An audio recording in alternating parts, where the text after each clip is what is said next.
the laws of any state are broken, a duly authorized organization swings into action. It may be called the state police, state troopers, militia, the rangers, or the highway patrol. These are the stories of the men whose training, skill, and courage have enforced and preserved our state laws.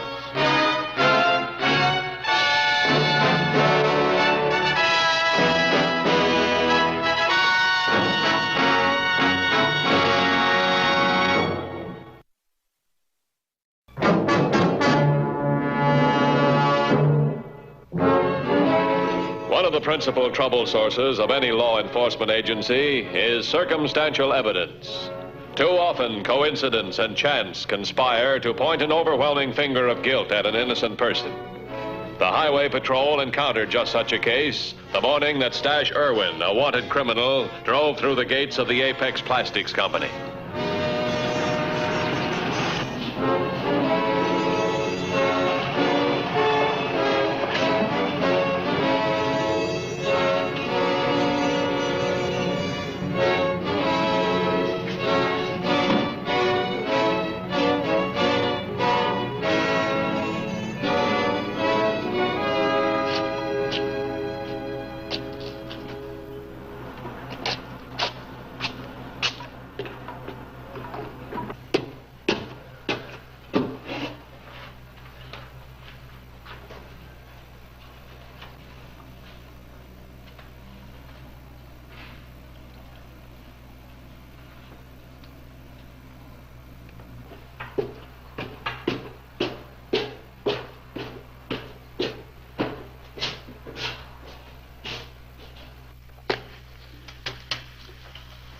Not one word. You, stand on the floor. Come on. Stand on the floor. All right, you, come here. Come on. Power up.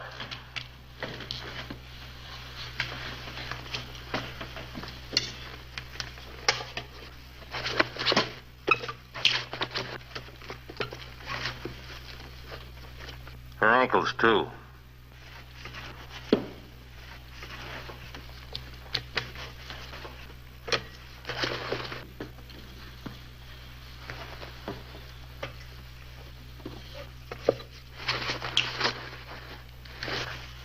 Gagger.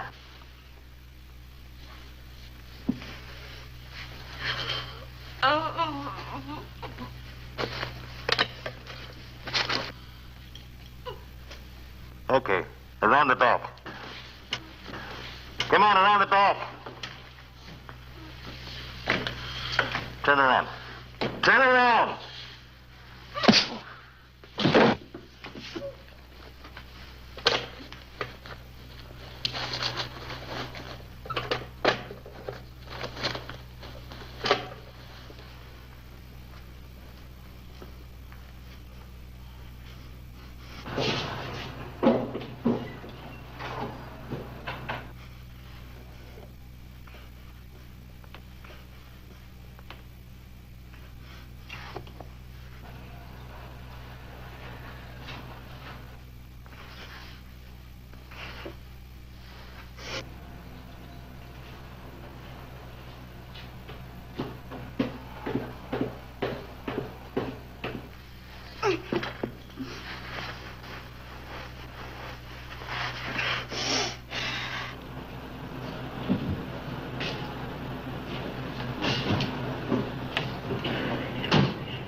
Okay.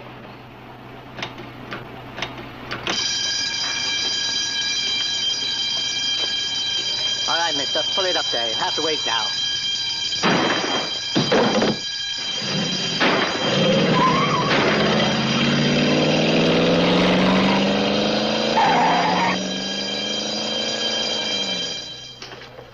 That's a gray convertible. No license number.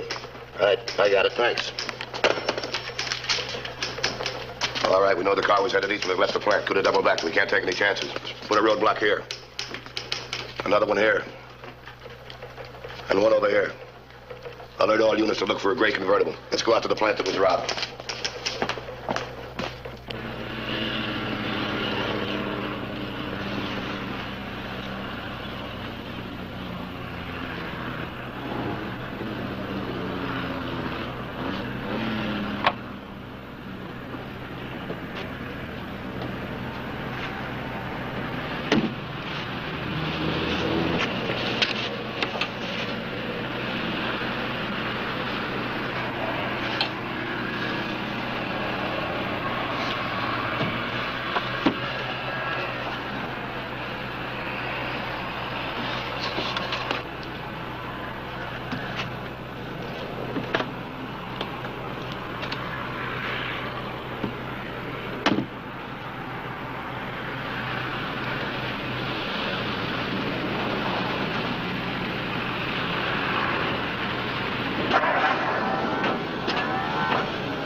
Did you talk to the guard? No, he's still unconscious. They're moving him from the dispensary to the hospital in town. So all we know is what we knew before. It was a gray convertible.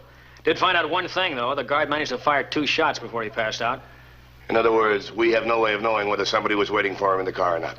But Mr. Stedman and I both told you the holdup man worked alone. Yeah, Miss Fowler, when you saw him, he worked alone. But this doesn't rule out the possibility somebody else was waiting in the car. Now, there are a lot of things that don't add up. How did he get in the plant in the first place? As far as I understand it, you can't get into this plant without a company pass. Well, of course, the gateman can pass a visitor through if he gets an okay from someone in authority. Well, we'll know the answer to that and a lot of other questions when the guard regains consciousness. How much did he get? $28,000. For you, Mr. Matthews. Oh, thanks. Listen, Matthews. How's the neck? Much better, thanks. Oh? All right, fine. Get it to ballistics as soon as you can, will you? Thanks very much. All right. It's going to be quite a while before we can talk to the guard. He's in a coma.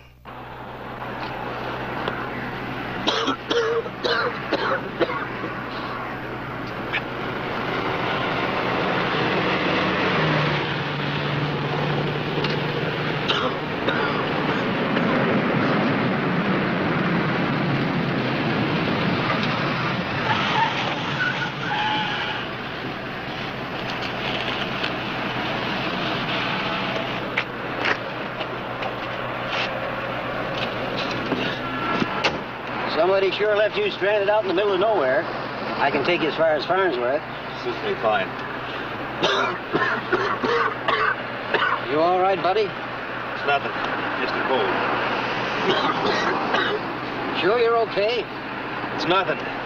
Let's go.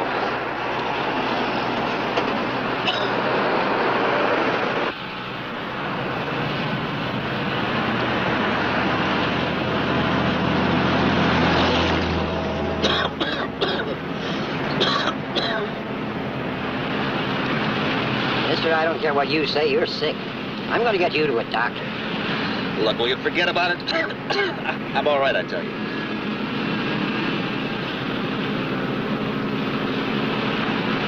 Okay. So now you know. Just keep driving.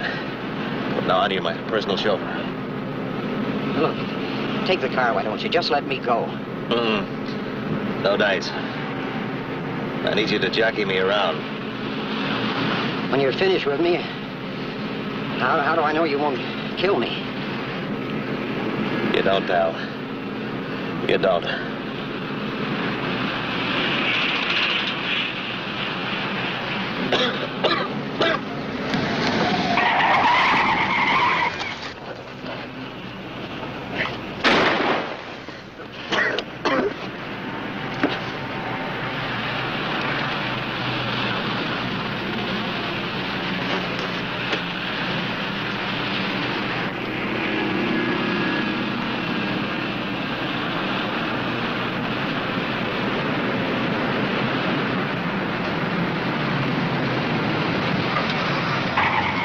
Drop that gun and get out of the car. Drop that gun. Turn around. Put your hand on top of your head. Oh, am I glad to see you? I'll bet you are. You expect us to believe, Mr. Siddons, that Irwin, badly wounded, was on the highway trying to hitch a ride? Yes, that's what I expect you to believe. You also expect us to believe that by a strange coincidence, you, an employee of Apex Plastics, the plant that was robbed this afternoon, gave Irwin a ride, coincidentally in a gray convertible. A gray convertible that's been identified as the car driven by the persons or persons who shot the guard. Can I help it if there's so much coincidence? It's the truth, I tell you, every word. I never saw Irwin in my life before I picked him up on the road. Why, I wasn't anywhere near the plant when the robbery occurred. No? Where were you then? I told you. I went house hunting. Drove around, looking at homes. Did you go back to the plant? No, I didn't. I had no reason to. 28,000 is a pretty good reason. I'm innocent, I tell you. I don't know why you keep hammering at me. It's easy enough to check my story. Ask him, why don't you? Ask Irwin. He'll verify what I'm saying. He'll tell you how it was. If Irwin does any talking, it's going to be to a higher court than the one that tries you. What do you mean? Irwin's dead, Mr. Siddons.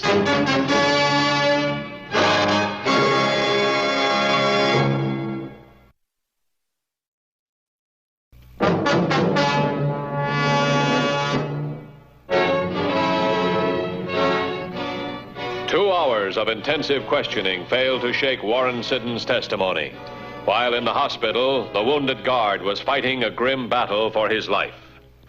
Won't budge. Still sticks to his story that the first time he saw Stash was when he picked him up on the highway. Did he explain how Irwin got in the car? Or the fact that a witness said whoever shot the guard was driving the same make gray convertible? Well, assuming that there were 2 great convertibles, it's possible maybe something went wrong with Stash's car and he had to get rid of it. You really believe that? I said it's possible. He had the gun when we picked him up. The paraffin test proves he fired it. How about that? Well, Siddons said he struggled with Stash and it went off during the fight. And, of course, Stash isn't around to contest that version. Well, what do you think? Look at it this way. Stash needed inside help. Someone who knew the layout and could smuggle him inside the plant. Now, I could have ridden in with Siddons, maybe crouched down on the back of his car. Stash would have had to pull the actual holdup alone, because even with a mask, there was a chance that someone in payroll might recognize Siddons. So Stash got the money, came back down, got in the back of the car, and they started to drive off. When the guard heard the alarm go off, tried to stop the car. Siddons gunned him down. The guard managed to get off a couple of shots. As he did, Stash had reared up to see what was going on and caught a slug. The rest we know. And the money? Well, he probably ditched it somewhere before running into the roadblock. Planned to come back and pick it up later. Yeah, that makes sense. There's only one thing. What's that? No matter how much circumstantial evidence we've got, he's innocent until proven guilty. We've got to build a case against him which leaves no room for doubt. That means a complete check of his story, step by step against the facts. That's right. Now, the area where Siddons claimed he picked up Stash Irwin, have it gone over. Tell all units to fan out. Keep their eyes open for any sign of the car or the money.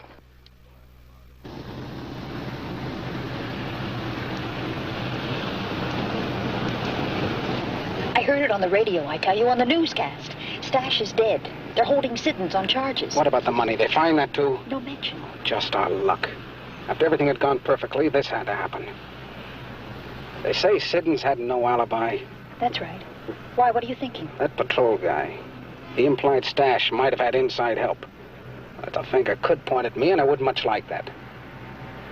Since Siddons is already in the fire, maybe you and I had better do what we can about making sure the police don't run out of coal. That's the spot, all right. Siddons was definite about that sign when he picked Stash up. And a car should be right around here if there was a car. Stash couldn't have walked very far in his condition. Yeah, that's right. Have the men keep checking. Tell them to spread out and check further up the road. If you want me, I'll be at the Apex plant.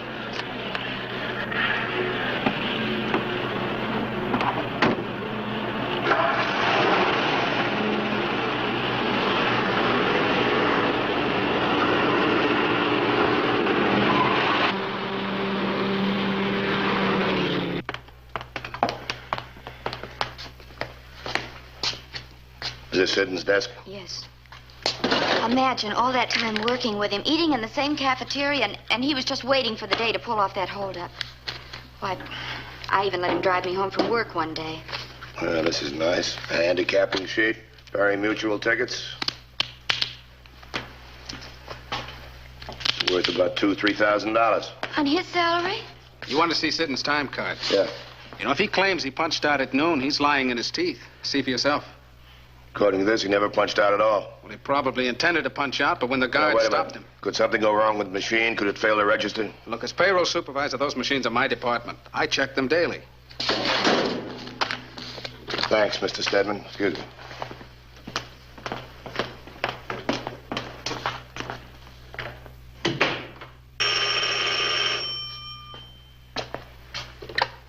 Hello? Relax, honey. I just wanted to tell you it's okay. I was able to get into our friend's house. Everything's taken care of. Not one thing you've told us is checked out. Not one. The investigation failed to turn up any trace of the missing money or another gray convertible. Then there's this matter of your time card here. I don't understand that. I distinctly remember punching out. These were found in your desk. It's a lot of dough to spend on horses with your income. Oh, I don't know how they got there. Somebody must have put them there by mistake. I never gamble, except maybe a quarter on the office football pool. I suppose this was somebody else's mistake, too. They were found in your house, packed and ready for a trip. They're not mine. I never saw them before. I don't even own any luggage. They're packed with your clothes. I can't help that. I never packed them. We also found these travel folders. Mexico, Central, and South America.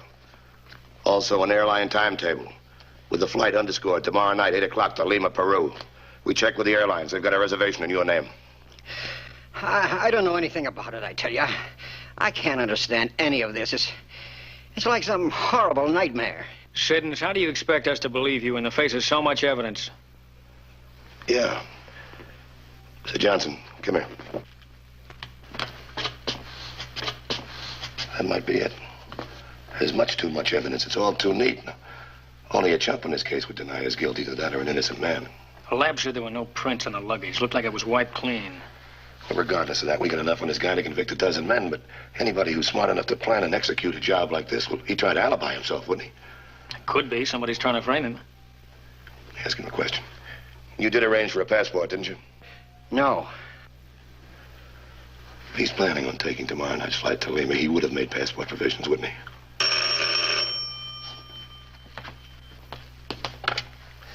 Matthews.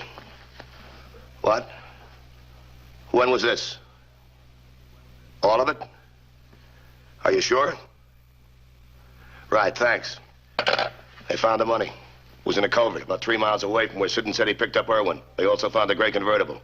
Gas tank was punctured and the front seat was covered with blood. Well, that puts you in the clear. Sorry we had to put you through the ringer like this. I know how it must have looked, all that coincidence. Now we've got to find the guy who was trying to frame you. Frame me? I don't understand. If there's anything I can do, just let me know. But why should anybody want to frame me? Well, there's only one reason I can think of. They want to set you up as a patsy. Divert suspicion from them or him. Now, look, tell me, who's got access to your desk? Who can fool around with your time cards? Someone I worked with. Someone I maybe even counted on as a friend. But that could be any one of several dozen persons. How'll you know which is guilty? If we catch him, he'll tell us. Greed's trapped a lot of guys, you know. How do you mean? Well, right now, we're the only ones that know that the $28,000 has been recovered. Now, with your help, we'll use it as bait. That and you. I've got a personal axe to grind here.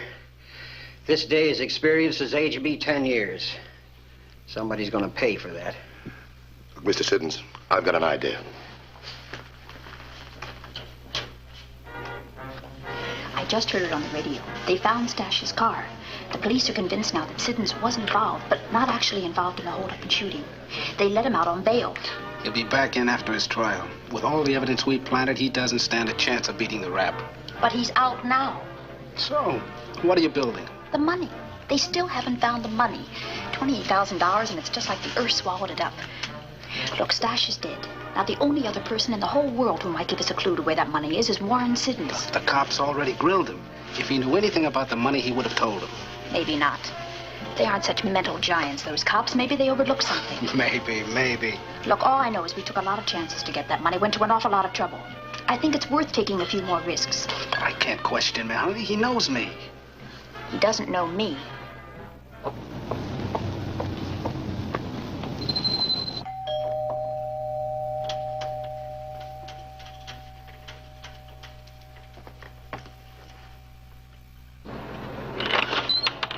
Mr. Siddons? I'm Margaret Mason, Mr. Siddons, the Cornwall Insurance. The Apex Plastic Company is one of our clients. I'd like to talk to you, if I may. Please come in.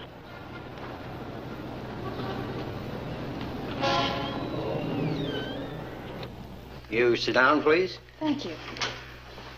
You see, unless that stolen money is recovered, the Cornwall Insurance is out $28,000, so you can well understand our interest. I see. Will you excuse me a moment, please? Of course.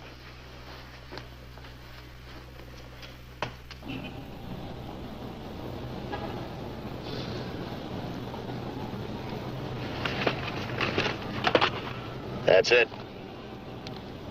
2150 to headquarters. 2150. Go ahead. Contact DMV. Get me a 28 and a 29 on license number 2 X-ray 49010. Repeat, 2 X-ray 49010. 10-4? 10-4, 2150. Mr. Siddons, did Mr. Irwin ever get out of the car? You know, he might have found an opportunity to hide that money if he did. Yes, we stopped near a culvert about 20 miles from Farnsworth.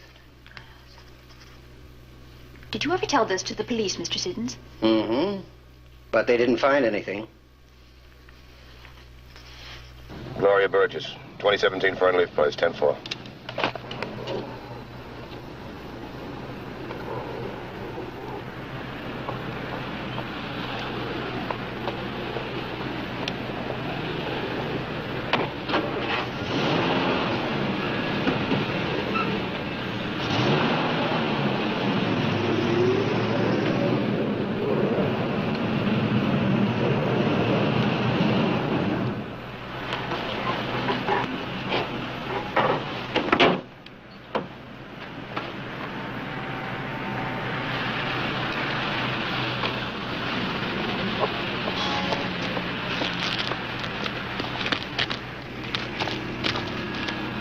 Checked the culvert, but they didn't find anything.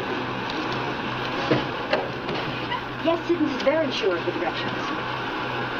Well, what can we lose? All right, I'm sure you have it straight in your mind. Okay, I'll meet you there in 15 minutes.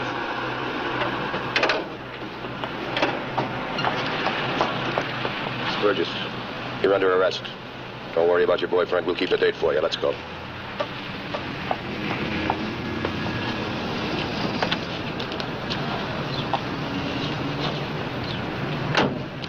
We'll drop her off at the county jail on the way. Strange place to check the payroll. Don't be stupid, you're covered. Get your hands up.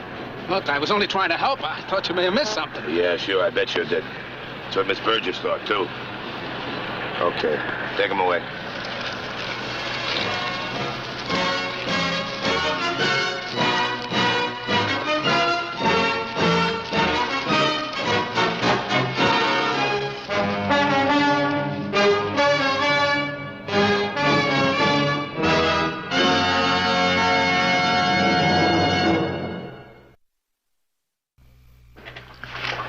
Next week's case, handled by the Highway Patrol, is a very exciting one. We hope you'll be with us.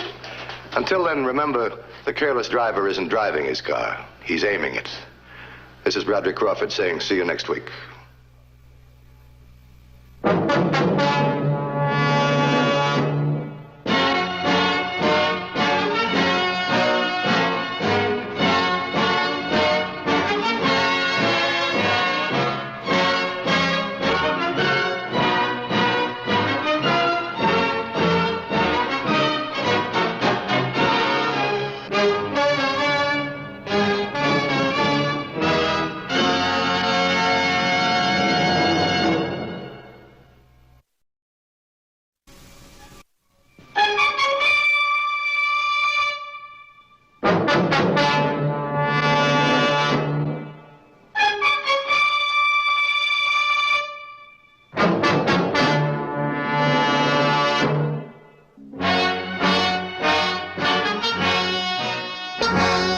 Whenever the laws of any state are broken, a duly authorized organization swings into action.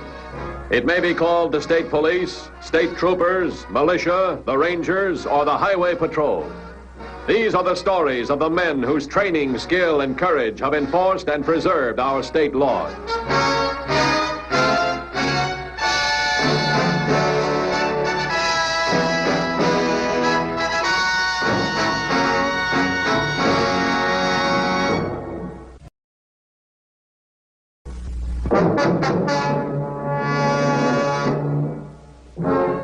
When investigating an armed robbery, police officers must often rely on information obtained from the chance passerby.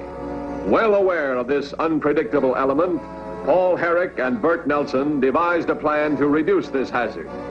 Their method called for the precise timing of a spectacular event to divert attention from the robbery itself. Think of the people on the street. Now, here's how they'll react. You watch and see. The bomb will go off. They'll look around, stunned, scared. Then we'll enter the jewelry store, unnoticed. We'll exit the same way, unnoticed. It must be a plane crash. Maybe a gas main blew out. Well, anyway, it didn't break our show windows. Well, whatever it is, it's right close by. I'm going out and see. Oh, Sylvia.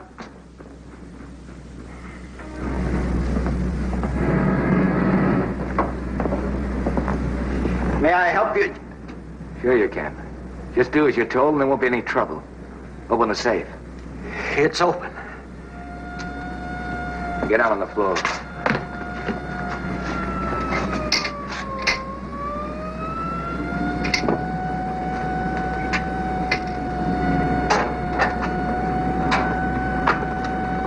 Get back to me, huh?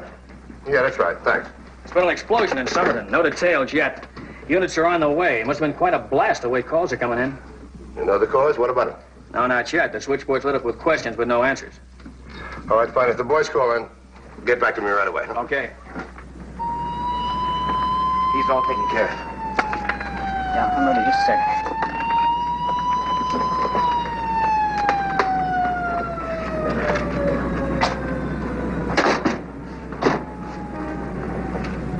Okay, it's all clear out there.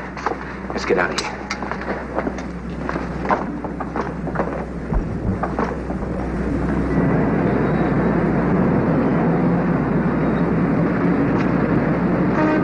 All right, thanks a lot. I'll get back to you. Yeah, that's right.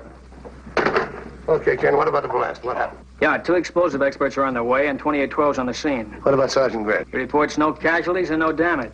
No damage. All right, you tell me. What blew up? Well, he doesn't know yet. It was on a vacant lot on Trenton, south of 4th. Made a fair-sized hole in the ground and plenty of noise, like no one was near it. Wait a minute now. A blast in a vacant lot? It sounds like somebody's idea of a practical joke. Yeah, he's a real joke. See what the crime lab has. As soon as I get a report, call in to me right away, huh? Okay. It was just up the street in the vacant lot. Mr. Larson? Mr. Larson! What happened? Hey, don't you think this will bring better than 10 grand? I'm for unloading it fast and clean. Somebody else have the headache of peddling it. And I still say it's a good day's work. Gotta hand it to you, Herrick. The thing went perfect. Tomorrow it'll even go better. Rockwood's ideal for our operation. It's an industrial town. People there are still jittery over that big explosion at the chemical plant last week. Yeah, they'd probably get panicky if we popped the paper sack. The dynamite will be more effective. I figure we'll bury the bomb early tomorrow morning in that vacant lot. You know, this is a gimmick that we could work again and again. I mean, right here in the same area. You know, every time an explosion goes off... Wait a minute. Let's don't get overconfident, Nelson. 3 fast jobs, and then we move out. By the time the cops can figure out exactly what our operation is, we'll be in some other part of the country. We'll go and rig that bomb. Yeah.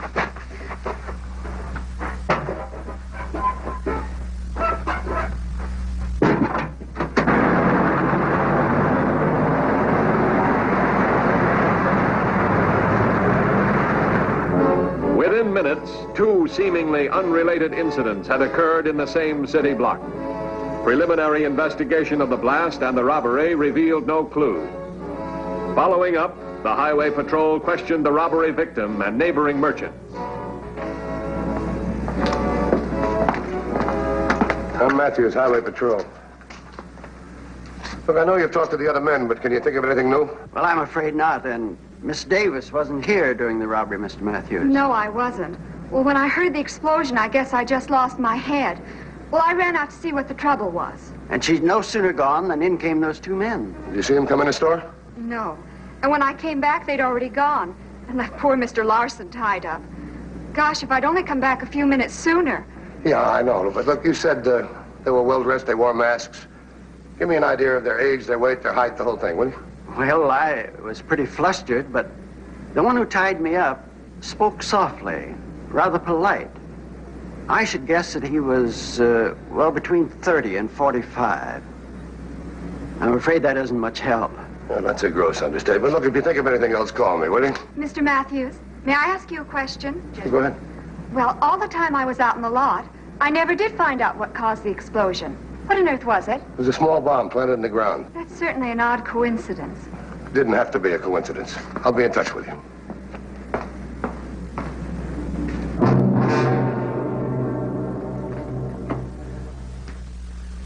How you coming?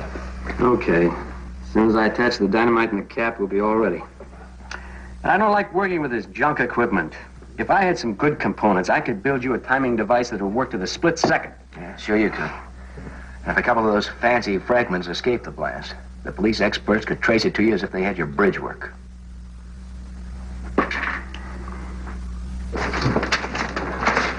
What'd you get from the lab?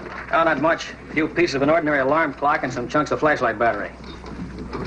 That's going to come up the same thing. The whole racket, it's a time bomb. Yeah, well, the lab boys are pretty sure we can look for an experienced pro. Look, if he's a pro, he's got to have a record. Have you checked it? No, we can't get checking the records of all the ex-cons in this area. There's only one thing we do know. He's got access to dynamite. It's your baby. Okay. Okay, that's it. Want to get the lunchbox? Yeah, sure.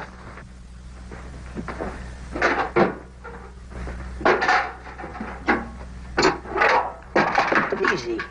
It's not going to go off. It can't until I close the switch and the clock is set. I'll do that just before we plant the bomb. Okay. Let's get this junk cleared off the table. We'll take a look at the map again and figure out our exit from Rockwood.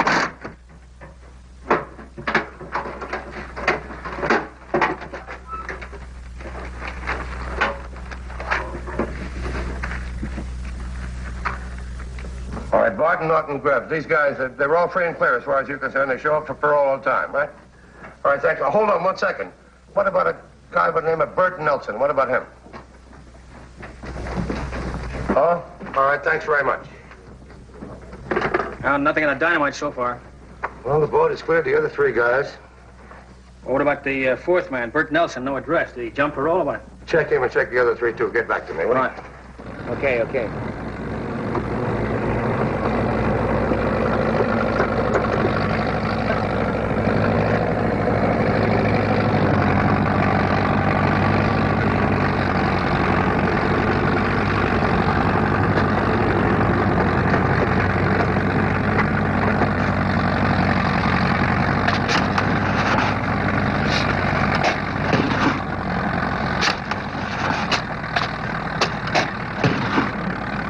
Okay, that's enough.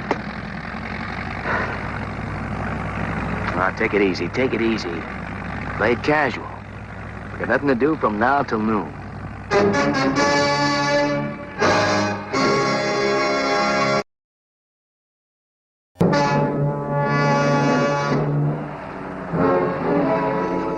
For their second robbery in the area, the bandits selected a market, serving families living near the industrial section of Rockwood.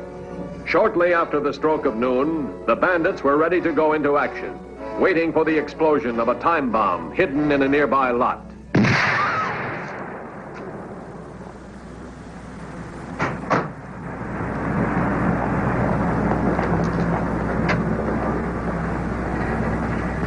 Matthews.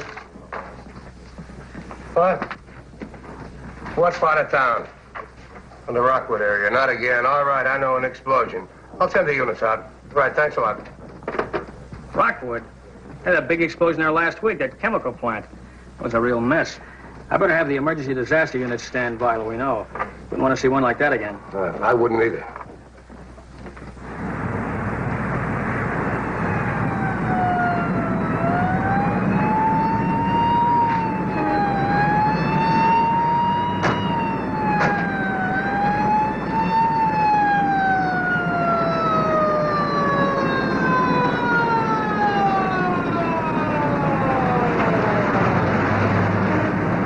Are the units now proceeding to your 1020?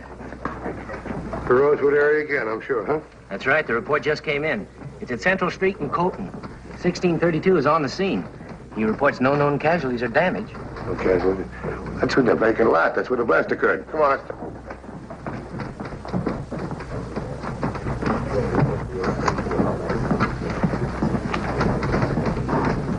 Yeah, this is Williams. The parole service finally gave us a line on that fourth parolee. We want to make on him, just like all the others. Yeah, that's right. Bert Nelson. Now, here's what we've got. He's in the state on a travel permit to look for work in electronics. The report's in writing once a month.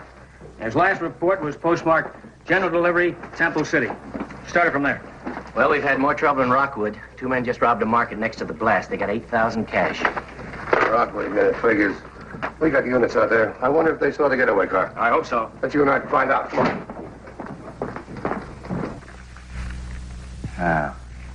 Now, here's that department store on Broadhurst. Yeah. Over here's the grading for the new highway. That's where we plant the bomb. All right, Saturday morning at 8 o'clock. We set the bomb to go off at 1:15. While explosive experts searched the blast area for evidence that might lead to the maker of the bomb, other patrolmen interviewed the manager of the nearby market and attempted to obtain witnesses.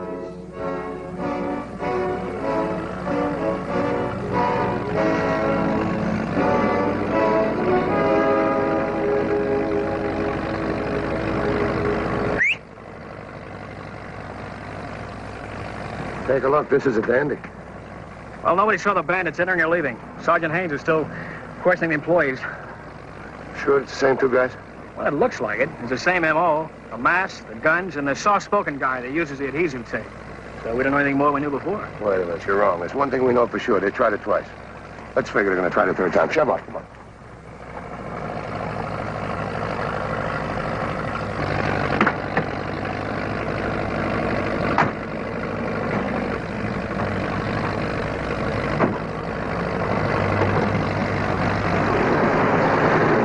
Now, we both arrive at the department store at 1 o'clock, separately.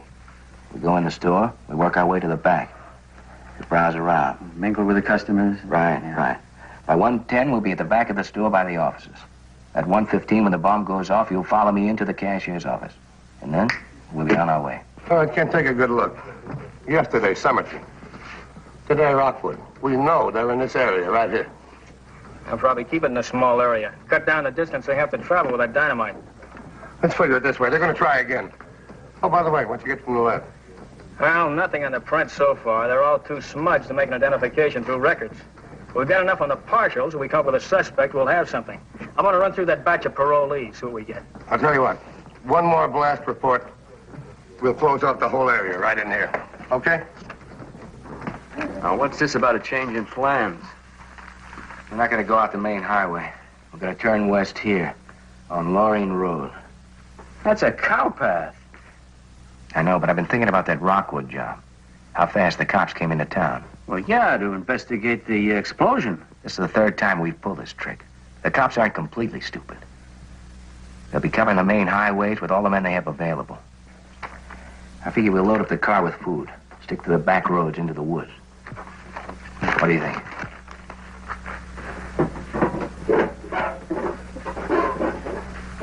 Now, we're getting somewhere. The lad came up with a print. They took that off the manager's desk and matches a right third finger of one of our parolees. Yeah, I know. Bert Nelson again, right? The only one we haven't located. And let's see, his last parole report between Summit and the Rockwood. Temple City. We can look for trouble right in there. Hey, let's try and stop it. APB on Nelson right away. Okay.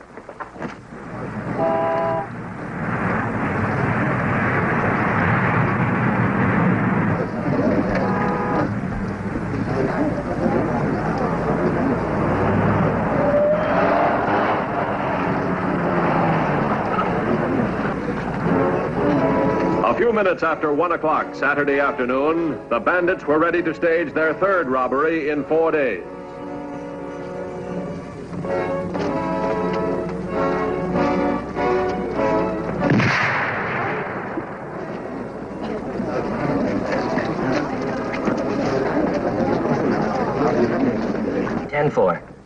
That was Blake out in Temple City. The motel manager out there identified Bert Nelson from a mugshot. But he missed him. Both men checked out early this morning. Blake was an hour late. Blake know where they're headed? No, but he got a license number. Nelson registered under the name of William Marsh. And here's the description of the other man, John Wheeler. Add this to the APB. Nelson and Wheeler. Just got a report on an explosion in Temple City, 8th and Broadhurst, a construction job. That's all we got. Alert all units in the Temple City area.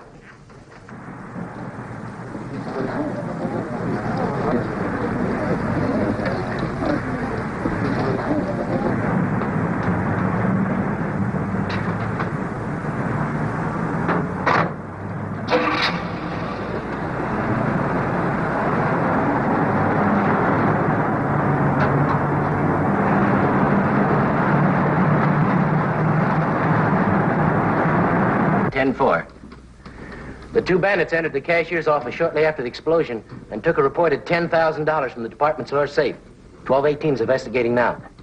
Let's get on the wheels.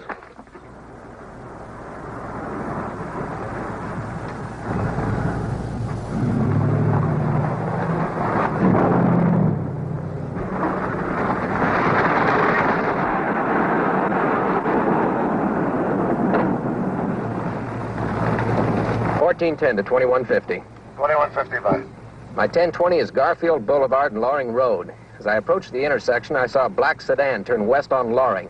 I couldn't see the occupant, so I'm going after it to check it out. Continue pursuit. Use caution. 10-4. 10-4.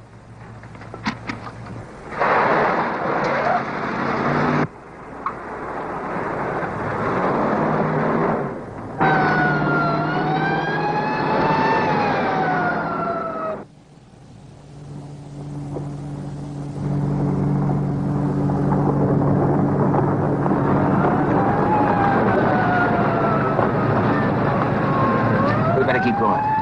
Well, where are they? In back of us or up in front? Probably both. Yeah, that patrol car back on Loring Road. What was it doing there? I mean, this is lousy luck. They're all over the place. Take it easy, kid. We're gonna be okay.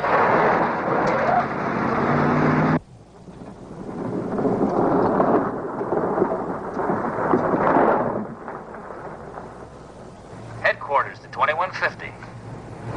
2150 by. Units 2520, 3212, and 4014 are now at assigned checkpoints north and east of Oak Canyon. Other units are being diverted into that area. 10-4. Sounds like we got them bottled up anyway. Yeah, it's a big bottle, though. We're gonna have to use every man we got.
every avenue of escape blocked off, the Highway Patrol made a methodical search of roads in the canyon area. Rechecking of the main roads revealed no trace of the bandit.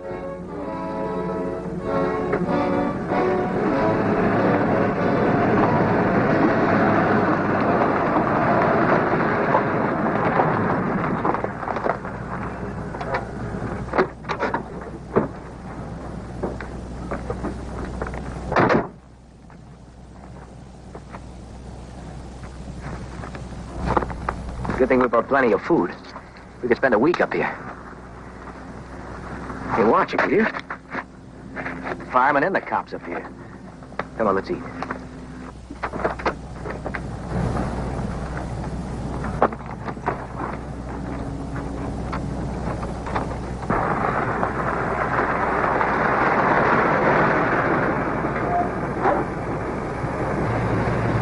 They couldn't have gotten through. All the roads are covered. Maybe they took a curve too fast and dropped into a ravine.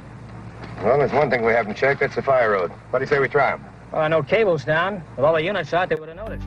Well, notify the other units. Tell them we're going to check them all.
All right, come on, drop that gun. Drop it right now. Start walking towards the car. Put your hands on top of it. All right, hold it right there. I got it. Okay, turn around. Pretty good gimmick, wasn't it? The bomb, I mean. It was the last one that got us. Let me show you a good gimmick, huh? All right, come on, turn around. All right, come on, let's move. It's all yours, boys.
Whenever the laws of any state are broken, a duly authorized organization swings into action.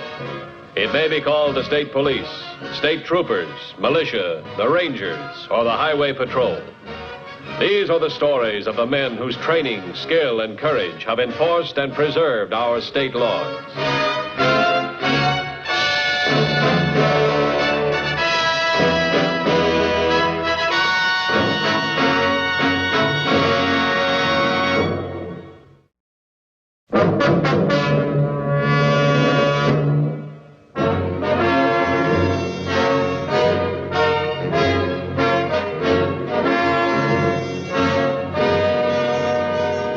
Law enforcement agencies must constantly uphold all state laws. When an open violation occurs, with the community's tolerance, the operation eventually becomes bigger and more dangerous with additional vices.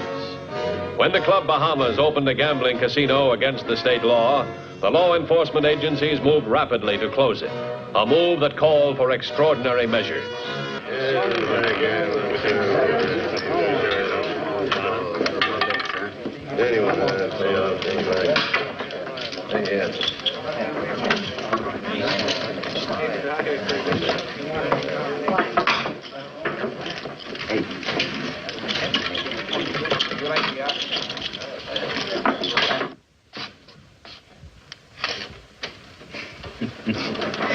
Mirror, mirror on the wall, who is the fairest of them all? You have to see the production this girl makes with the lipstick, Al. Too bad we can't take pictures of what goes on in front of that mirror. Sell them as souvenirs. Hello. This is Al Sandy. Thank you. Come out and be our guest some night. Bring the wife. Bye.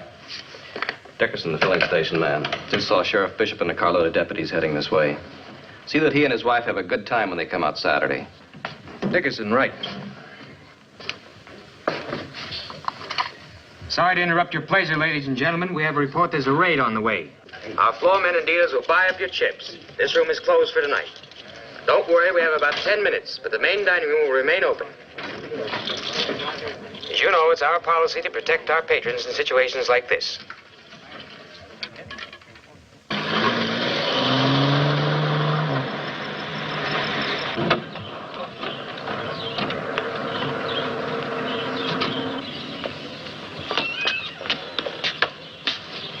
Let's go, boys.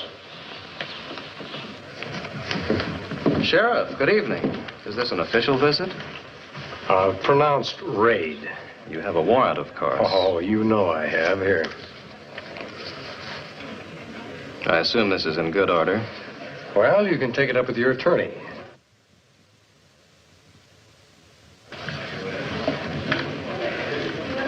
Good evening, Sheriff.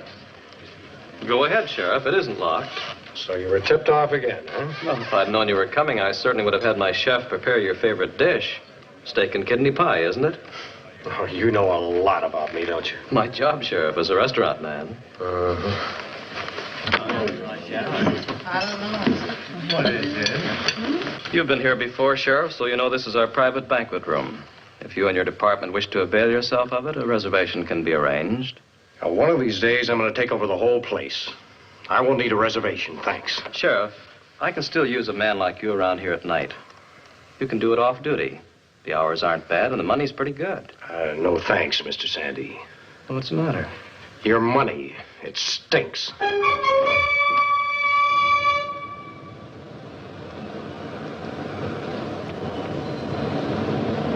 Well, frankly, Dan, I might just as well write these people a letter and tell them when I'm going to raid. Well, that's what you're getting this call for. I need some outside help. Wait a minute. Come in. Yeah, Sheriff, I got the whole picture. I'll be down in a couple of days. No, a couple of days. That's the best I can do. I'm tied up. Sorry. Okay, goodbye. Sheriff Bishop, Wilcox County is in trouble. You know that country at all? No, sir. I've never been down there. All right, find me 4 officers haven't been there. I'll drive down with them in the morning. Oh, what's the matter? He told the sheriff a couple of days. Don't you trust him? Sure, 100%. He's a good officer. That's why he needs help. You see, a gambling house he's been trying to close. Well, they've been tipped off 3 times running. He can't get the evidence he needs for legal proof. Leak in his department? No, he's checked all of his men out to his own satisfaction. His trouble is he's living in a community where most people don't realize that gambling's against the laws of this state. He can't do anything without it getting out, and they pass it along. That's why I don't want Bishop to know I'm there until I'm there. 4 officers? That's right, in uniform, here at 8 o'clock in the morning. I'll keep you posted from there. Yes, sir.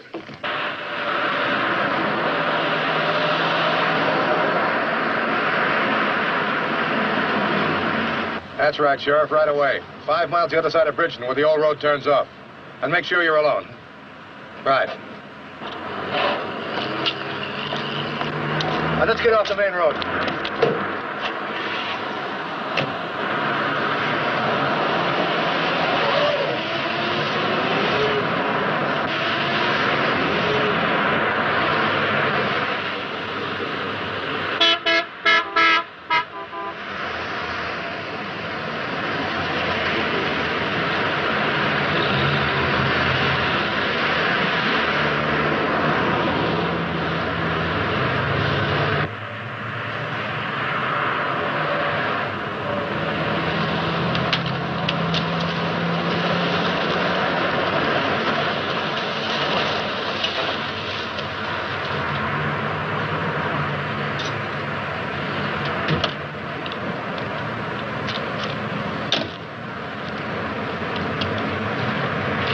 Wasn't expecting you for another day at least. No, we got lucky. We were able to get away.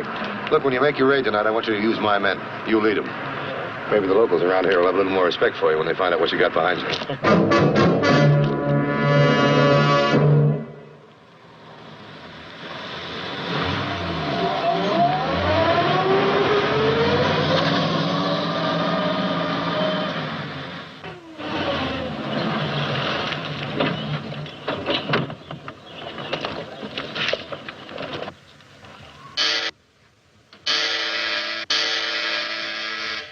What, another one? All right, Ollie. Ladies and gentlemen, listen to me. We're being raided. Now, there's no cause for you to be alarmed. The dealers will buy up your chips.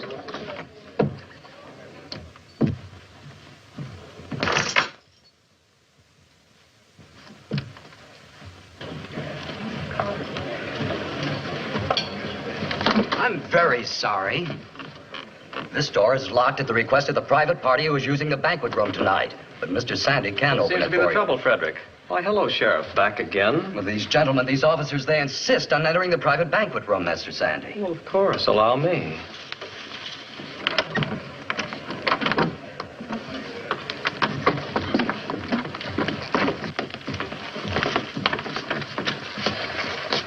Okay, you can open this one, too. Is it locked? Now, stop stalling, Sandy. You know we can break it down if we have to. Well, you're welcome to try, Sheriff, but I should warn you that this is a fire door. Wood veneer over boilerplate steel. It might be easier on you if you wait until I brought the key from the maintenance office.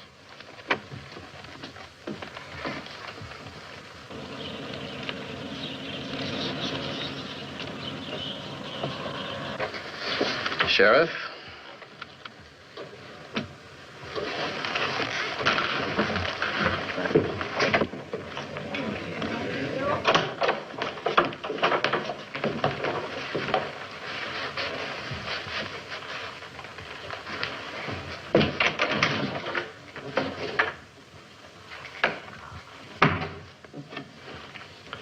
Let's go, boys.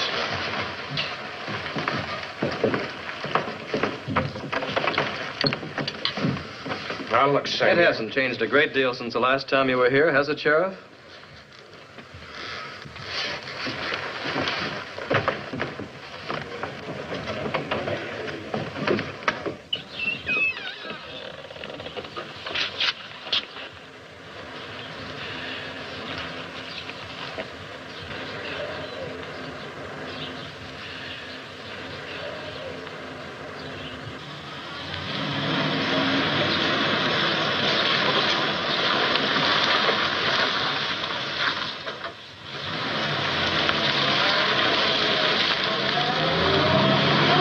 Well, we got past another one.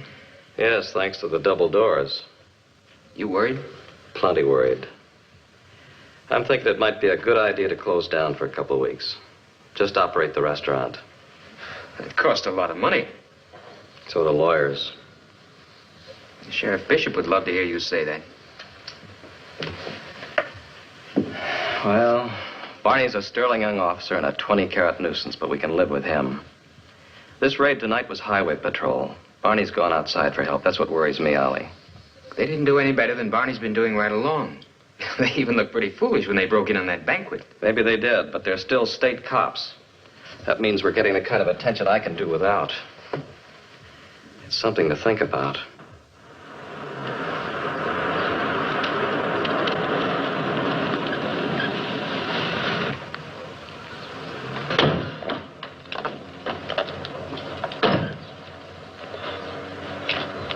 I thought this would be a good place to talk. I don't want people looking over our shoulder. Well, after last night, I don't know what difference it makes. You know, all we proved was it's possible to surprise Sandy. We didn't make out any better. Prove something else, too. If we're going to pull a successful raid in that club, we're going to have to control the two doors between the dining room and the casino. Well, that means we have to have a man in the casino next time we raid. Yeah, and I'm going to try and be that man. Well, there's something else you can do for me. Name it. Unless we're going to make a career out of raiding Al Sandy's club, we're going to have to knock him off once and for all. Now, I can't figure it, but last night, within 3 minutes, he was able to conceal all evidence that there was gambling going on there. Well, we have to know where he's hiding that equipment. Well, that's where you can help. Well, how? I want you to go to the county engineers and get the original plans on that building. Oh, that's good enough. Where'll I contact you? I'll be at the Normandy Plaza Hotel, registered under C.C. Hammond. C.C. Hammond. Yeah, the big cattle and oil man from Texas, huh?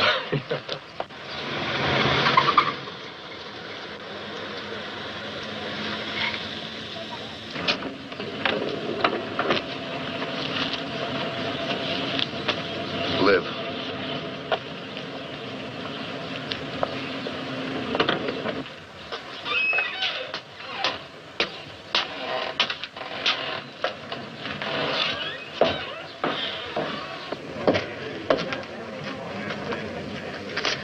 I'm C.C. Hammond. I've got a reservation, haven't I? Of course, Mr. Hammond. This way, please.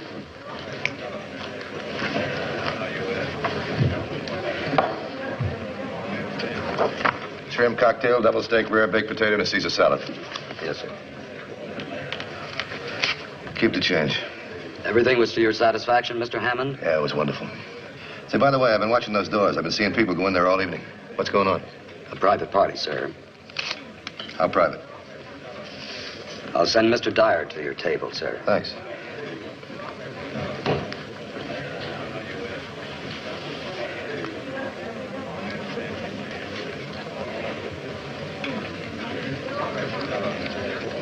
Mr. Hammond? Yeah, that's right. I'm Ollie Dyer, the manager here. Our matey tells me you might be interested in our private party. Well, your club's famous, Mr. Dyer. Some of my friends said I might find a little action around here. Your friends, do I know any of them? Well, the manager of the hotel I'm staying at, the Normandy Plaza. Sid Burke's his name. Oh, Sid's my boy. I'll see what I can do. Okay. License plate in his car checks out all right with the registration of the hotel. I spoke to Sid, and he said this man Hammond's been a happy little gold mine for the help around the hotel. Big tipper. I think he's okay. You may be right, Ollie. Chances are you are. But we've been getting too much attention from the authorities lately. We might be stretching our luck to let any strangers into the casino until our temperature drops about 20 degrees. I think that's smart. I'll give Hammond the bad news. Right. My money's not good enough, that's what you're trying to tell me. Not at all, Mr. Hammond. Well, that's the way it sounds. As I told you, that's a private party. If they don't want any outside guests, there's nothing I can do about it. I hope you'll stop in and have dinner with us again before you return to Texas, Mr. Hammond. You can bet on it.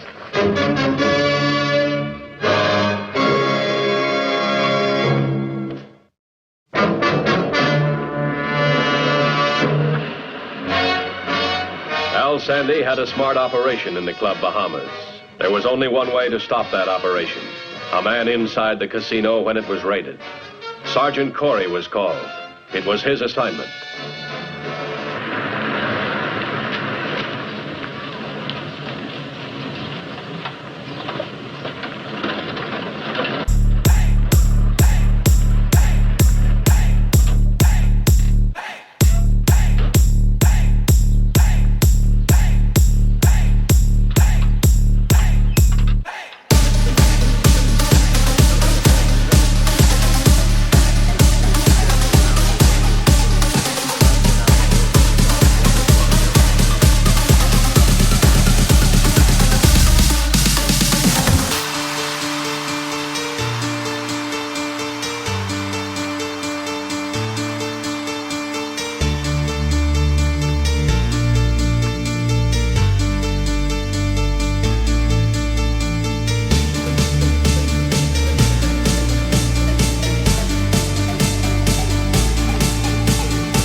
The repair department said they only had to report a few minutes, asking to see what I could do before I came in. If it's all right with you, I can check it out in a hurry.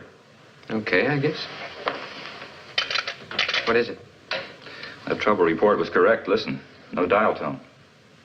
I just had a call on this line not 10 minutes ago. That's the way the ball bounces. You want it fixed, don't you? Sure I do, I guess. How long will it take? Depends upon how long I am spotting the trouble. 10 minutes, 20.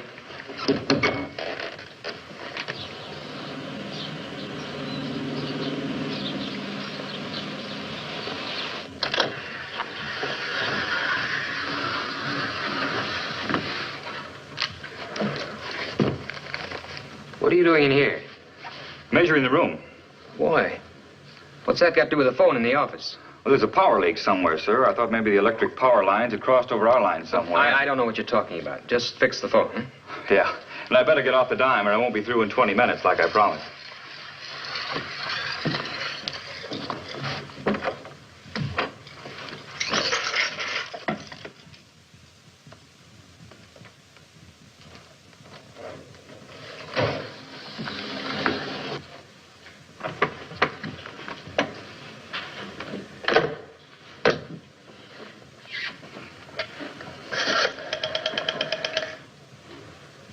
I guess I found the trouble all right. Where was it? Relay was stuck. Caused an open circuit. It'll be okay now. Thank you. You really have got quite a place here, mister. First time I was ever out. Heard some big stories about it. Thanks.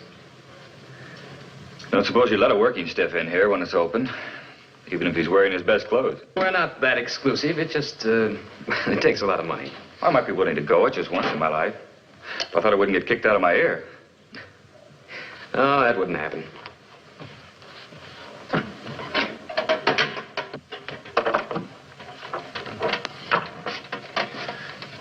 Sure be great. Sure appreciate it. Okay, my friend. I guess we owe it to you for fixing the phone. Just ask for me, Ollie. You'll have the run of the place. Only understand one thing. Yeah? If you get hurt, I don't want to hear any crying. You won't hear no crying out of me, Mr. Dyer. Thanks. A million.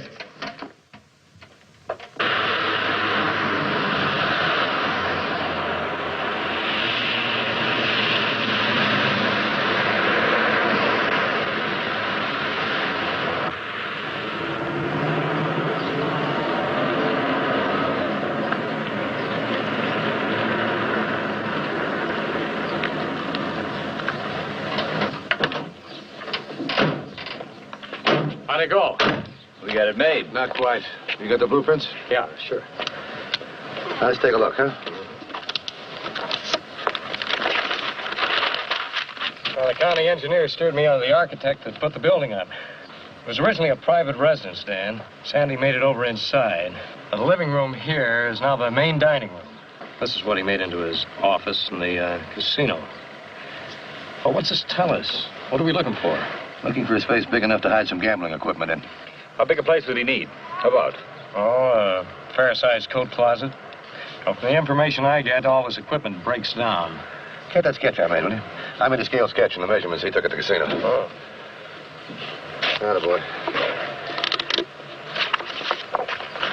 Now, this is the outside wall right here. We'll match it up to the blueprint and see what we get. It's what we're looking for, and it fits. When they remodel, they let the outside wall drift, and by the time they finish, there's quite a space, enough to hide a couple of hot roulette wheels and some crap tables in. Hey, take a look over here, right in the back. Here's a door. What do you know about it? There's no door there now. What's out in the back there? Oh, that's the rear of the building, just a lot of shrubbery. No sign of where the door used to be, hmm? No, not that I know of. Why do you guys bet the door is still there and working? Oh, I never gamble, Dan. Not when I'm betting against a sure thing. Looks like we're going to have to revise our plans to take in that back door, and I think you better cover it, Sheriff. Good. Wrap this up. Now, look, it's 4-6. You go on about your business as if nothing happened. You'll be back at the club at 9:12 tonight. 9:12, right? I will save the rate for 9:15. I don't want Sandy and company to know what hit him.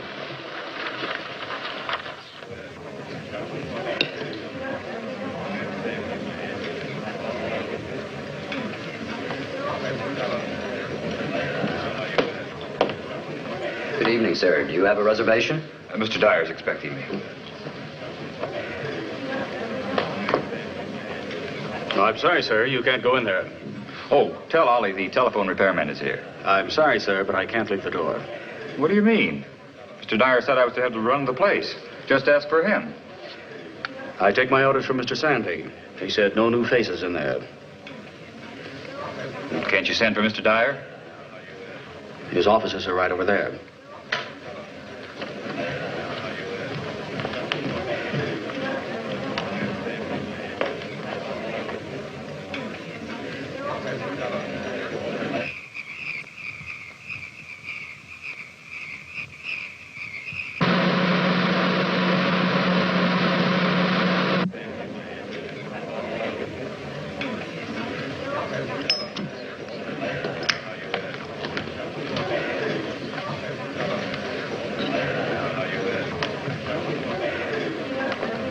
This one's okay, Hall.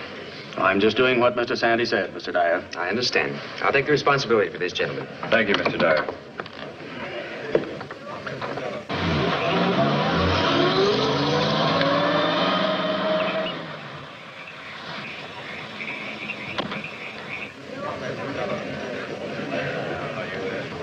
Everything all right, Mr. Hammond?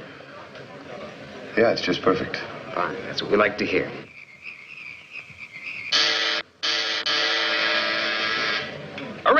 door closed. I wouldn't do that if I were you. All right, ladies and gentlemen, this is a raid. Stay where you are and you won't get hurt.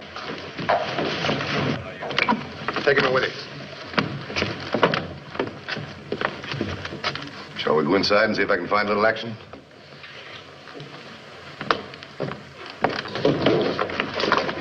Herd him over in the corner, boys. This time we made it, Dan. Nice going, Sergeant. Thank you.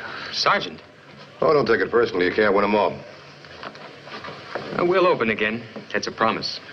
And we'll close you again. That's a promise, too. Take him in with a rest. Dan? We were right about that secret door, Sheriff. Yeah. Mr. Sandy was about ready to go for a nice long walk. Is this necessary, Sheriff? After all, we're not criminals. You're so wrong.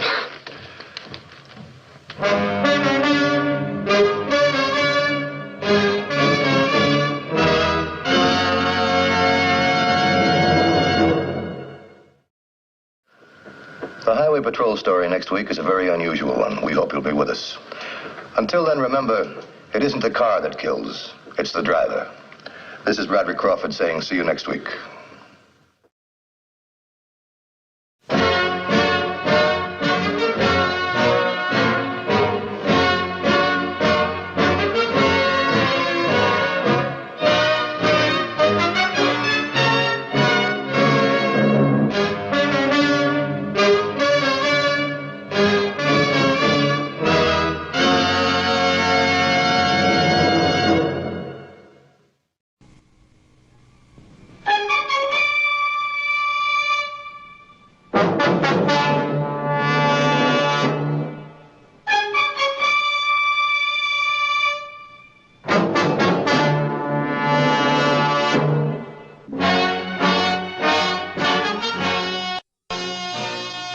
Whenever the laws of any state are broken, a duly authorized organization swings into action. It may be called the state police, state troopers, militia, the rangers, or the highway patrol. These are the stories of the men whose training, skill, and courage have enforced and preserved our state laws.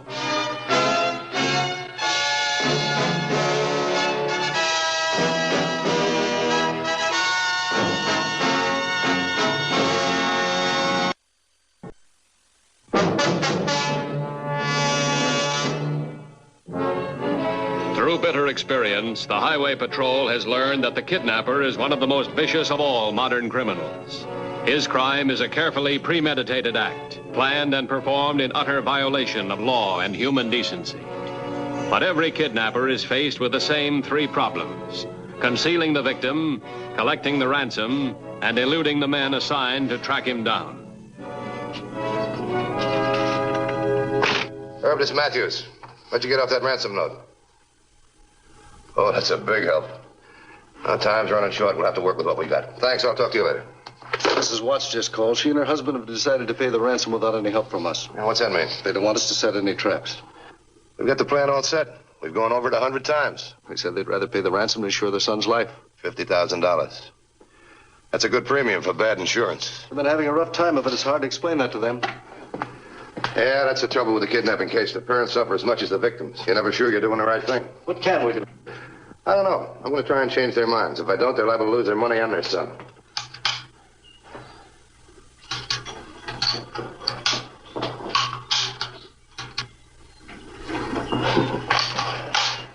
Relax, Jerry. Just think of this as your home away from home. Never wore blindfolds at home. Be glad you're wearing one, son. It's keeping you alive. I'll bet it is. As long as you can't see us, we don't have to kill you. It's as simple as that. Supposing my father refuses to pay the ransom, then what? You pay, kid. Your old man can afford it. Your father should be delivering the money to our man in 40 minutes. Say another couple of hours for our man to meet us here. You'll be free as a bird again. No wonder about that. No reason for us to harm you, son. This is purely a business deal between your father and us. Hey, someone's coming. What's that badge he's wearing? Game warden. Wouldn't you know he'd show up now? On time. What? On time, we gotta play this straight.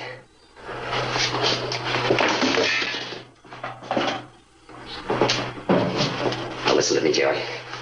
Listen straight. One word out of you. One little word, and we'll have to use these rifles on you and the game warden. Do you understand? Be smart, kid. Don't make killers out of us.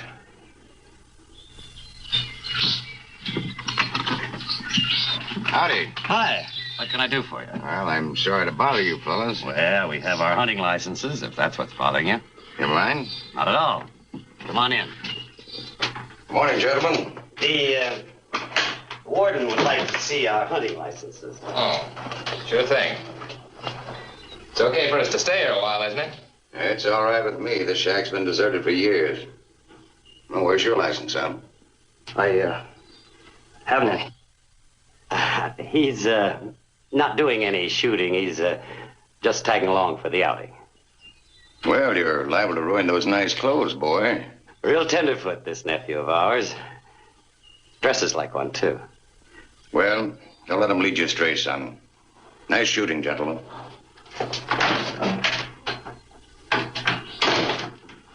Sit down, Jerry. Something tells me we better get out of here. We can't. We're meeting our colleague here with the ransom money, remember? If that old guy gets suspicious... He's not that smart. Besides, it's too late to change our routine now. I guess we don't need a blindfold anymore.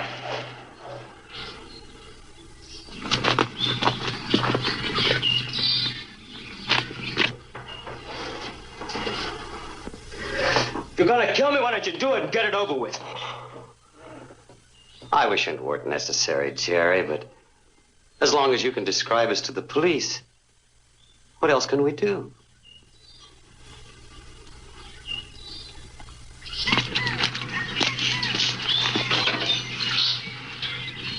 Operator, get me the highway patrol.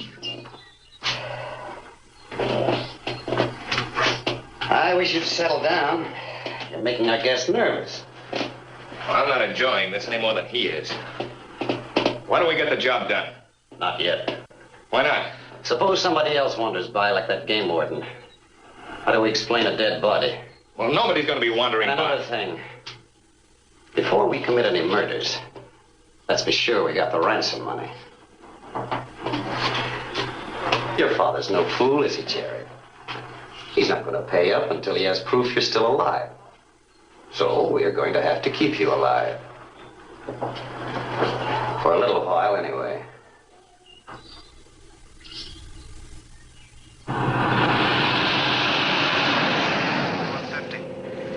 $21.50 by.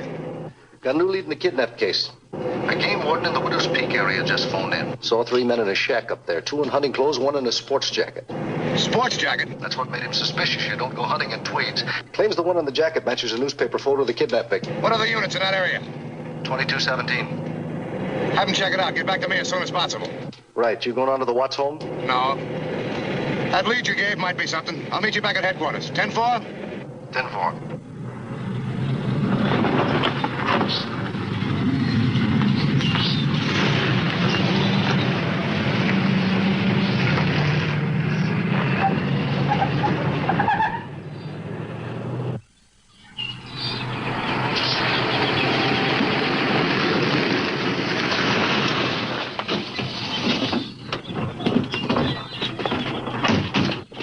I didn't bring you fellas out on a false alarm. Well, we'll know soon enough. Where's that shack you were telling us about? About a quarter of a mile through the woods there. Might be a good idea if one of us stayed by the radio. I'll take care of that if you like. Well, we'd appreciate it. Good luck.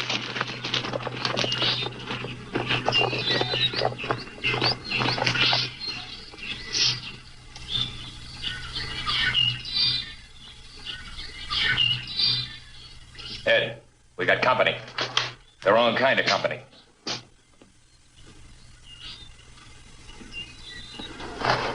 What do we do? We're hunters, remember that. We're up here hunting deer, no matter what. What about the kid? They're bound to ask. Help! Kidnappers!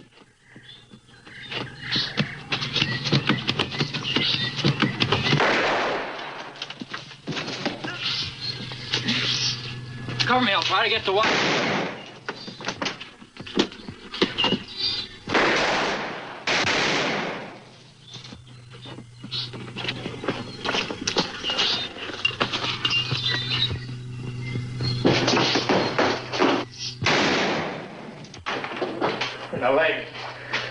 Lousy cop's got more luck than brains. Let's take a look at it. Get one blast at him. Just one good blast. This will stop the bleeding. Oh! It's okay, I said. Look, you've only got 2 legs. And the way things are, you're going to need both of them in good condition. Well, it's a good thing that cop was a lousy shot. Could have been worse. Don't kid yourself. It may get worse. The leg? Everything.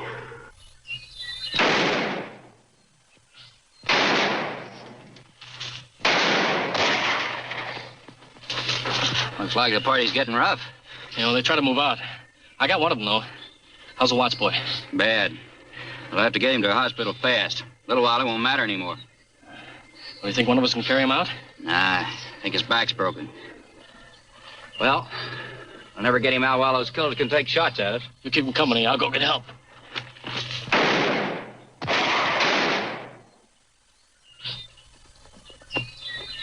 Within minutes, the call from Unit 2217 was received at headquarters some 200 miles away and reported immediately to the head of the Highway Patrol. Hold it a minute. Here's Dorsey. Go ahead, it's Matthews. We got the kidnappers holed up in a shack on Widow's Peak. The victim was shot trying to get away. Is he alive? Just barely, but it'll take a litter to get him out. The kidnapper's in a position to stop any rescue attempt. Stand by for further instructions. 10-4? 10-4. Any other units in that area? Closest one's more than an hour away. That's pretty isolated territory. Yeah, I know. All right, call the field. Have them warm up the helicopter. Make sure they got evacuation equipment with them. Then call Doc Simmons. Have him meet me there as soon as he can. What about the Watts family? Want to tell them anything? Now we'll wait till the doc looks at the kid. False hope now would be worse than no hope at all. Get me the landing field.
Helicopter to 2217. Helicopter to 2217. 2217, bye. We're on our way to Widow's Peak with the doctor and evacuation equipment. Give us your exact 1020. We're about 2 miles beyond the north end of the Sunrise Turnpike. You ought to be able to see the car from the air. We'll be there in about 10 minutes. Any place to land this chopper? Plenty of room off the side of the road by the car. Can we get close to the Watts kid? Negative. The copter would be an easy target for the kidnappers. 10-4. 10-4. I think we've got everything we'll need, Dan. I hope you're right, Doc.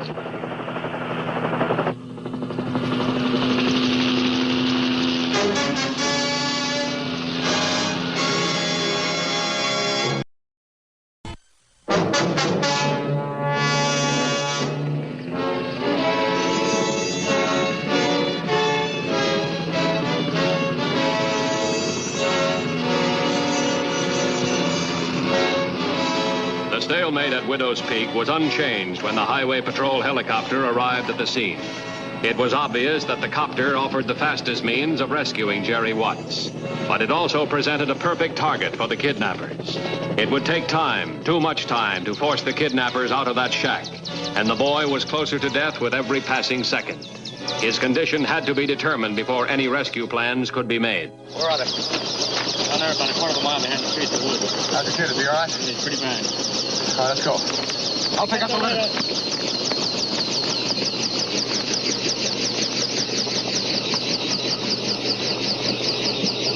I don't like it, Ed. It's too quiet.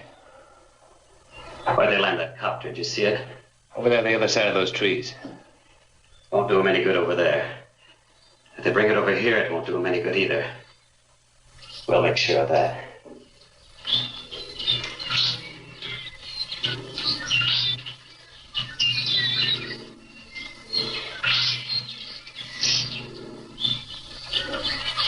Is he still with us, Doc?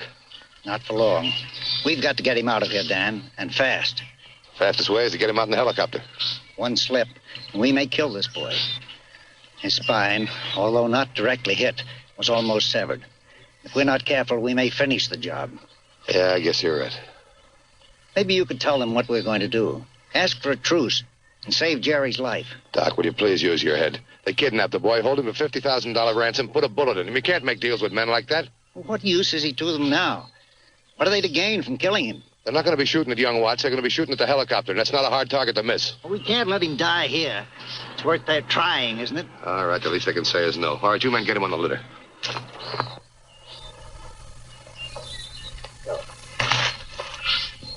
Ed, look. You in the shack, can you hear me? Can you hear me in there? We hear you all right. Young Watts is still alive. We're going to send the helicopter in to get him. Now, he's badly hurt. If he dies, you'll face a murder charge. So don't interfere with the rescue work. We'll trade you, cop. Let us go and you can have Jerry. That won't work. No deal. We'll get you first, murder charge and all. Better bring the copter over here. That's just what we want. The boy's all yours, copper. We don't want him. We won't bother you. You don't believe him, do you? No, I don't. But there's only one way to find out for sure. Now, don't shoot too soon. Wait for a good shot at it. We can't afford to miss.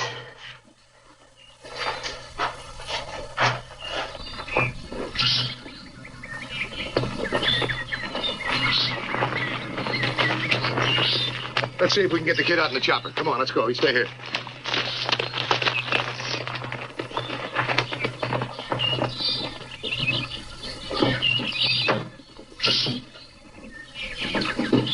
Okay, Roy, take her up. Look out for anti-aircrafts.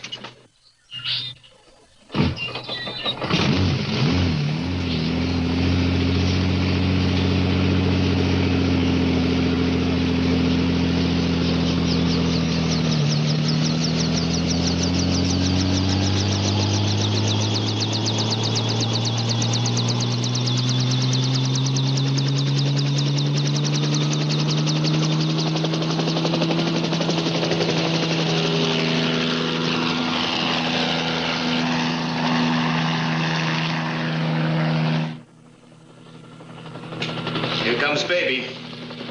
Come on over here. We can get a better shot at the door.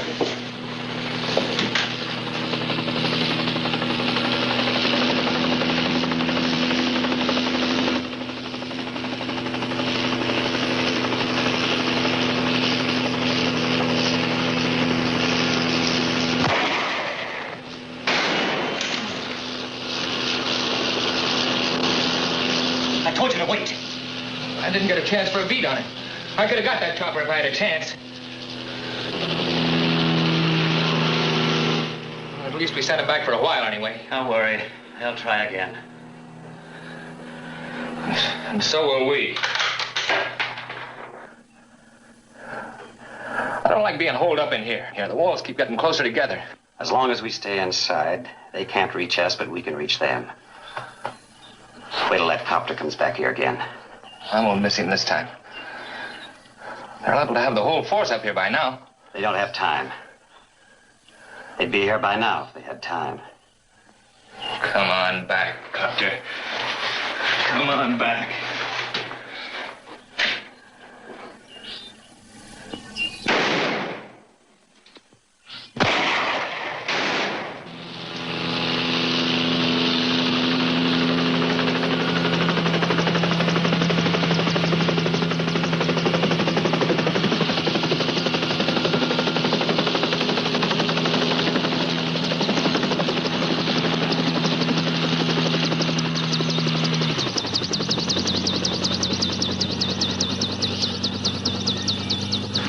We're not going to get that kid out there unless we get the kidnappers first. I've ordered tear gas. I don't know how soon it'll get here. You think we ought to smoke them out, set fire to the shack? At this time of the year, I wouldn't advise that. Well, the warden's right. We burn out the whole area. Get on the horn. Call headquarters. Have them get in touch with the Watts family. Tell them to go through the ransom plan exactly as we outlined it. Tell them we got the boy. He's very badly hurt, but he's still alive, and the plan won't affect his safety a bit. Have you got that? Right. Vic, go on. Warden. Yes, sir. Did you get a look at that shack? I sure did. How's it built? Well, it's just a wooden shack. Nobody's bothered with it for years. Is it sturdy? No, I don't think so. It's in pretty bad shape. The roof leaks, the beams are rotten. About all it's good for is hobos and kidnappers. If we got on the roof, could they take a shot at us? Well, I hardly think so. The roof's a blind spot. But can you get there from here? I don't know. We could try. Do you want to help? Sure do, but I don't know whether I'm qualified for roof climbing. We got something that is. Come on.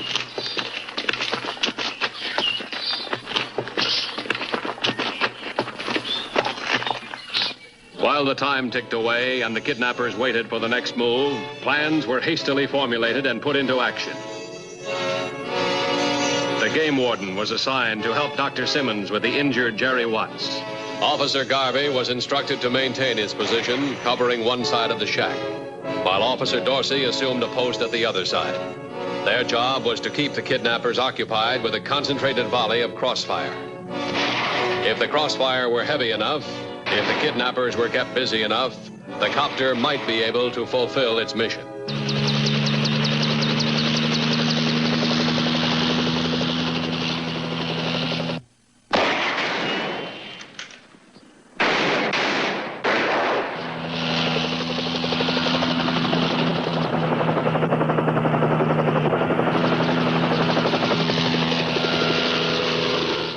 Ed, it's on this side. Come on.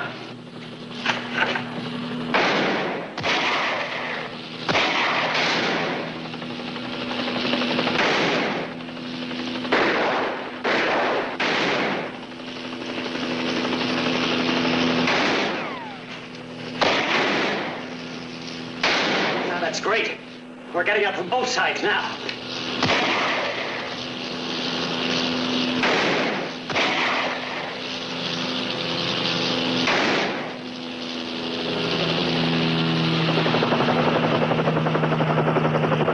So far, so good, Roy. We're practically on top of the shack.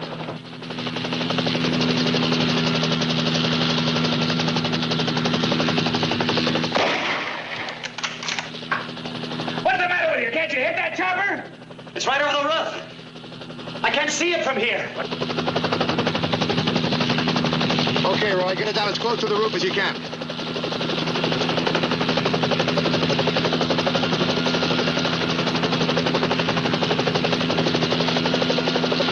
Can you see it from your side?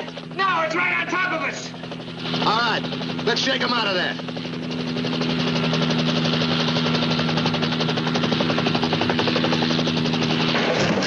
They're trying to cave in the roof.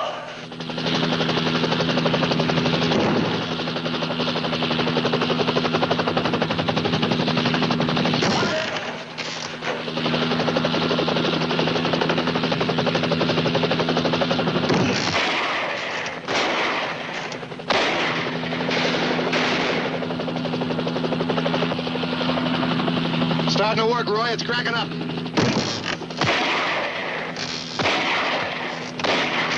Cut it out. We need every shot we can hold on to it for. What are we going to need it for? They're going to crush us like a couple of beetles.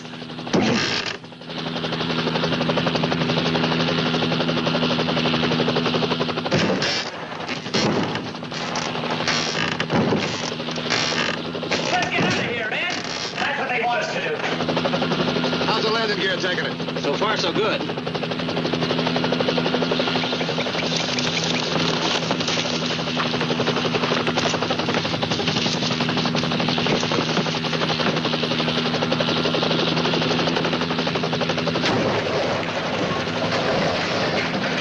Fine, boys, nice fire. Drop the rifle. Stand behind your head. That did it, Roy.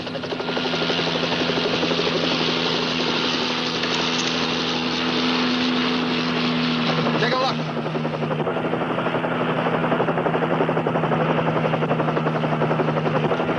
Helicopter to headquarters. Come in, Copter.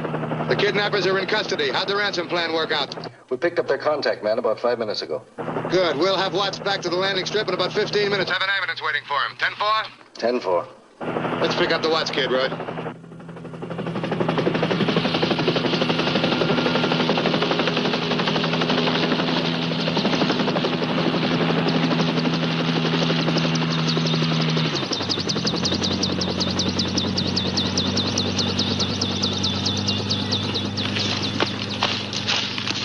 How is he, Doc? Oh, it's too soon to tell, but I think he has a chance.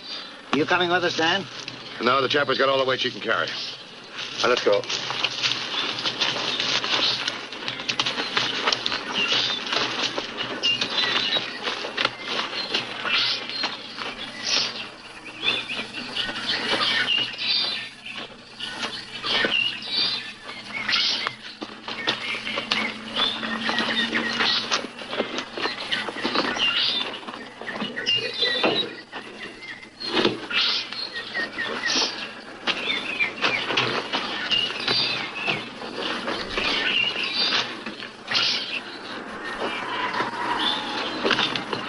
Yeah, Doc. Thanks very much. Bye, Dan. Bye. It's all yours, Roy.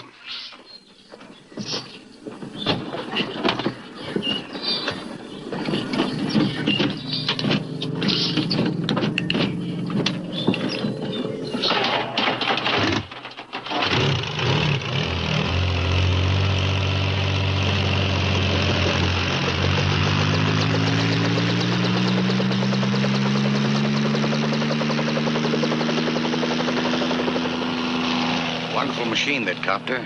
A real instrument of mercy, I'd call it. I'll bet the kidnapper's got a couple of other names for it. Come on, let's go.